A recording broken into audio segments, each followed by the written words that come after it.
چونکہ قریش مانوس ہوئے، یعنی جاڑے اور گرمی کے سفروں سے مانوس، لہذا ان کو چاہیے کہ اس گھر کے رب کی عبادت کریں جس نے انہیں بھوک سے بچا کر کھانے کو دیا اور خوف سے بچا کر امن عطا کیا۔ مانوس ہوئے اصل الفاظ ہیں لإیلاف قریش، ایلاف الف سے ہے جس کے معنی خوگر ہونے، مانوس ہونے، پھٹنے کے بعد مل جانے اور کسی چیز کی عادت اختیار کرنے کے ہیں۔ اردو زبان میں الفت اور مالوف کے الفاظ بھی اسی سے ماخوذ ہیں۔ ایلاف سے پہلے جو لام آیا ہے اس کے متعلق عربی زبان کے بعض ماہرین نے یہ رائے ظاہر کی ہے کہ یہ عربی محاورے کے مطابق تعجب کے معنی میں ہے۔ مثلا عرب کہتے ہیں لزید وما صنعنا بہ، یعنی ذرا اس زید کو تو دیکھو کہ ہم نے اس کے ساتھ کیسا نیک سلوک کیا اور اس نے ہمارے ساتھ کیا کیا۔ پس لإیلاف قریشن کا مطلب یہ ہے کہ قریش کا رویہ بڑا ہی قابل تعجب ہے کہ اللہ ہی کے فضل کی بدولت وہ منتشر ہونے کے بعد جمع ہوئے اور ان تجارتی سفروں کے خوگر ہو گئے جو ان کی خوشحالی کا ذریعہ بنے ہوئے ہیں، اور وہ اللہ ہی کی بندگی سے روگردانی کر رہے ہیں۔ یہ رائے اخفش، کسائی اور فرا کی ہے، اور اس رائے کو ابن جریر نے ترجیح دیتے ہوئے لکھا ہے کہ عرب جب اسلام کے بعد کسی بات کا ذکر کرتے ہیں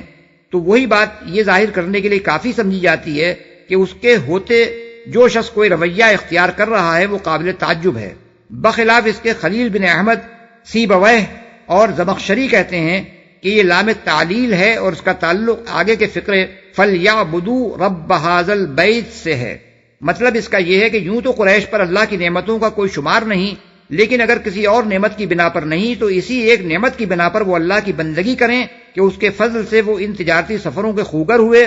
کیونکہ یہ بجائے خود ان پر اس کا بہت بڑا احسان ہے۔ سفروں سے مانوس،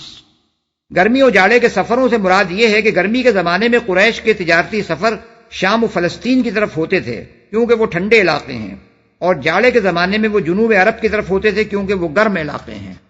عبادت کریں،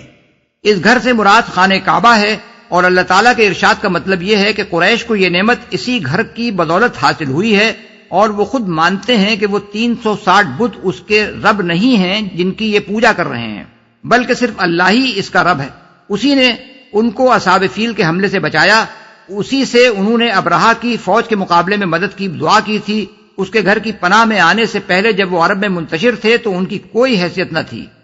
عرب کے عام قبائل کی طرح وہ بھی ایک نسل کے بکھرے ہوئے گروہ تھے، مگر جب وہ مکے میں اس گھر کے گرد جمع ہوئے اور اس کی خدمت انجام دینے لگے تو سارے عرب میں محترم ہو گئے، اور ہر طرف ان کے تجارتی قافلے بے خوف و خطر آنے جانے لگے۔ پس انہیں جو کچھ بھی نصیب ہوا ہے اس گھر کے رب کی بدولت نصیب ہوا ہے، اس لیے اسی کی ان کو عبادت کرنی چاہیے۔ کھانے کو دیا،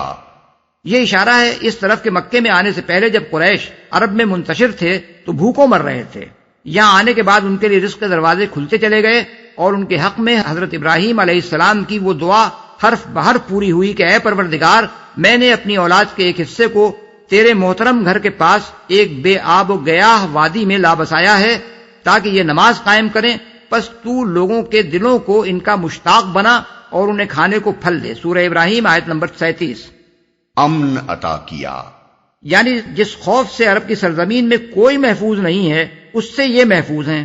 عرب کا حال اس دور میں یہ تھا کہ پورے ملک میں کوئی بستی ایسی نہ تھی جس کے لوگ راتوں کو چین سے سو سکتے ہوں، کیونکہ ہر وقت ان کو یہ کھٹکا لگا رہتا تھا کہ نہ معلوم کب کوئی غارتگر گروہ اچانک اس پر چھاپا مار دے۔ کوئی شخص ایسا نہ تھا جو اپنے قبیلے کے حدود سے باہر قدم رکھنے کی ہمت کر سکے، کیونکہ اکا دکا آدمی کا زندہ بچ کر واپس آ جانا یا گرفتار ہو کر غلام بن جانے سے محفوظ رہنا گویا امر محال تھا۔ کوئی قافلہ ایسا نہ تھا جو اطمینان سے سفر کر سکے، کیونکہ راستے میں جگہ جگہ اس پر ڈاکہ پڑنے کا خطرہ تھا،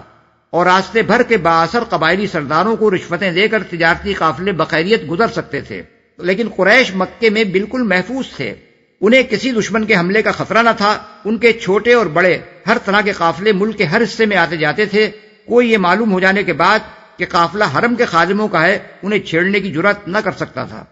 حد یہ ہے کہ اکیلا قریشی بھی اگر کہیں سے گزر رہا ہو